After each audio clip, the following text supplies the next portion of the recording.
Hi, today I'm going to give you some tips and tricks on how to get the best life out of your sander, your sandpaper, and get the best finish on your project. First of all, we want to select what type of sander we've got. We've got fitted a detail sander here, and with all sanders, it's important to keep a nice, flat, even pressure on the surface. Great to get your body in the right position, not too far away, otherwise you'll tend to tilt out, or if it's too close, you'll tend to tilt forward. So nice comfortable position, nice even pressure on the sander, and with a detail sander, it's often in a small circular motion that you want to move it. Just be very careful when you get up close to the edges with the detail sander that you don't apply too much pressure, otherwise you may wear out the base too quick. That's a detail sander, great for getting into those tight to get to spots.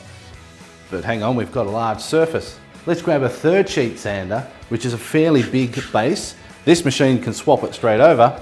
Same principle though, you want a nice even pressure on the sander the whole time.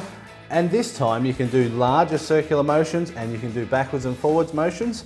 And you want to be feathering. So you don't want to be running it straight backwards and forwards into one spot. You want to be overlapping each line as you move backwards and forwards, if it's a long stroke, or a nice random spiral as you're sanding. Now with the random orbital sander, it's designed to spin a little bit.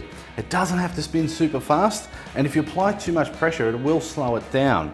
However, you just want a nice even pressure on that. You don't want to be too far tilted forwards or backwards or sideways. Nice even pressure, as that will be spinning in a random action on the surface.